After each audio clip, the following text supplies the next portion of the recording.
Ito hong barangay at SK elections, sir, nakapaghanda na po ba kayo dito? Magkano na po ang inyong nagagasta?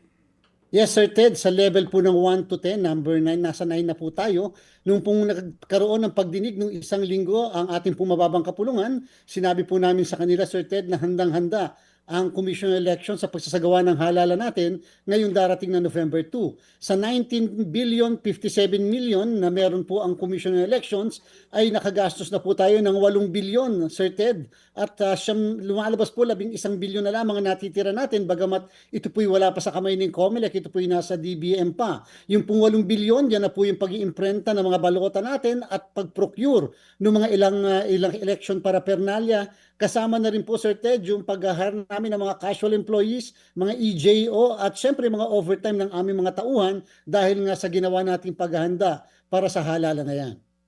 So, yung po talagang nabili na mga gamit, gastos na hindi na po mababawi pa, meaning kapag nag-postpone o masasayang na, mga magkano inyong estimate sa COMELEC, sir?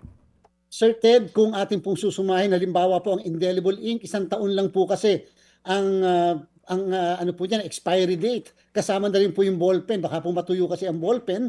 Yung po mga ipinapaskil na listahan ng mga botante sa labas ng presinto at yung listahan ng mga botante sa loob ng presinto, daang milyon din po yan na iniimprenta natin sa National Printing Office. Siguro po kung tayo mag-estima mga kalahati ng 8 bilyon, Sir Ted, ay maaaring mabaliwala dahil sa kung sakali marireset at mapopospone ang ating barangay at SK elections. Okay, ang inyo pong apila sa Kongreso, they have to decide by September, right?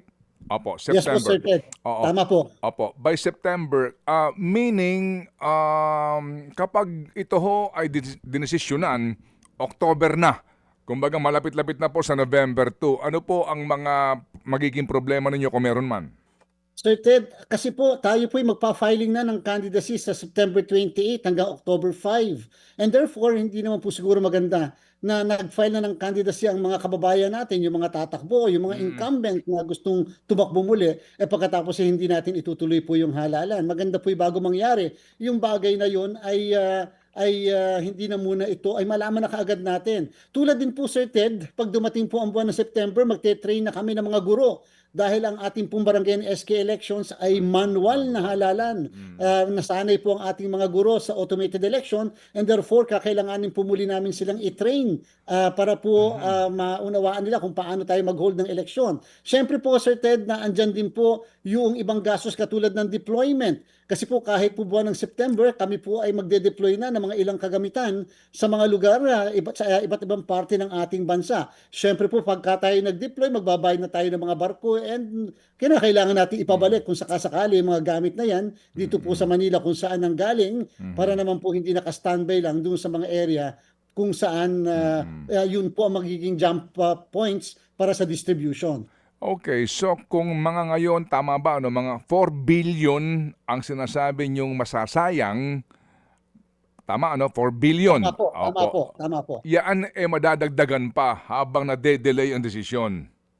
Yes po, Sir Ted, sapagkat pag po tayo, Sir Ted, ay nag-training ng guro, yan po 1 bilyong piso ang training ng mga 1 milyong guro sa buong Pilipinas. Kasi nga, amin po silang ginagather sa iba't ibang lugar, sa mga hotel, pinapakain po namin, meron pa silang transportation allowance. Kung sakali po ito'y marireset, Sir Ted, panibagong training po yon ng mga guro sapagkat may mga guro na nag-retire na, may mga gurong bago na papasok o kaya yung mga guro na hindi naman nakasama doon sa una naming batch na na-train. So yan po ay magagawa namin lahat ng yan ngayong darating na buwan ng September. And therefore, kapag po nangyari na yon, masasayang po yun dahil mag-uulit po kami lahat ng mga ginawang yon.